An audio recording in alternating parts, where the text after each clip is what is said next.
বঙ্গোপসাগরে সৃষ্ট লঘুচাপের প্রভাবে বরিশালে ভোর থেকেই বৃষ্টি হচ্ছে। শহরের বিভিন্ন স্থানে সৃষ্টি হচ্ছে জলাবদ্ধতা। এই মুহূর্তে বগুড়া রোডে আছেন রিপোর্টার অপূর্ব অপু। সরাসরি যাচ্ছি তার কাছে। বঙ্গোপসাগরে সৃষ্ট লঘুচাপের প্রভাবে বরিশাল সহ আশপাশের এলাকা বিভিন্ন জেলা শহরে আজকে সকাল থেকেই কিন্তু মুষলধারায় কখনো বৃষ্টি হচ্ছে, কখনো ঝিরিঝিরি বৃষ্টি হচ্ছে। তবে এই মুহূর্তে বৃষ্টি না হলেও শহর জুড়ে জলাবদ্ধতা তৈরি হয়েছে। আমি এই মুহূর্তে আছি শহরের বগুড়া রোড এলাকা।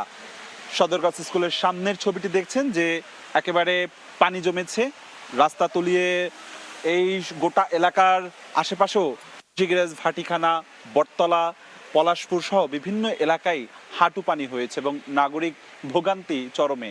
স্থানীয় আবহাওয়া অফিসে জানিয়েছে গত 24 ঘন্টায় 72 মিলিমিটার বৃষ্টিপাত রেকর্ড করেছে।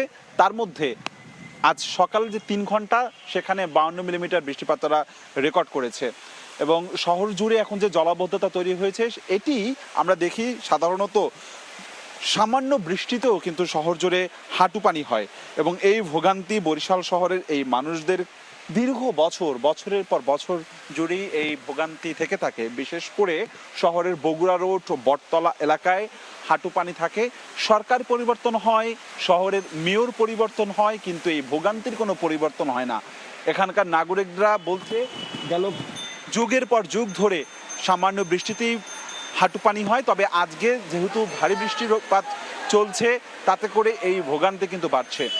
স্থানীয় পানি উন্নয়ন বোর্ডের সাথে আমরা কথা বলেছিলাম, তারা জানিয়েছে যে বরিশালের বিভাগে যে 23টি নদ নদী রয়েছে প্রত্যেকটি নদ নদীতেই কিন্তু পানি বাড়ছে এবং বিপদসীমার উপরে গতকালকে ভোলা, তজুমুদ্দিনের পানি বেশি ছিল এবং আজকেও আমাদেরকে জানিয়েছে যে দুপুর 3টার পর তারা আনুষ্ঠানিকভাবে তথ্য জানাতে পারবেন।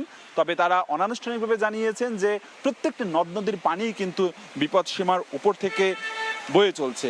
এবং আপনি জানেন যে এর মধ্যে আবহাওয়া অফিস আরও জানিয়েছে বঙ্গোপসাগরে সৃষ্ট লঘুচাপটি এর মধ্যে ঘনীভূত হয়ে সুস্পষ্ট লঘুচাপে পরিণত হয়েছে। ফলে বরিশাল সহ বরিশাল বিভাগের আশপাশে যে বরগুনা, ভোলা, পটুয়াখালী এই মুহূর্তে কিন্তু বিভিন্ন জায়গায় বৃষ্টিপাত হয়েছে এবং বিশেষ করে বরিশাল শহরে ঠিক এমনটি এই মুহূর্তে ভোগান্তিতে পড়েছে এখানকার বাসিন্দারা। হাঁটু পানিতে ভোগান্তি তাদের চরমে রয়েছে। তো বরিশাল শহরের বগুড়া রোড থেকে আমার কাছে দুপুর পর্যন্ত আপাতত এতটুকুই খবর ছিল।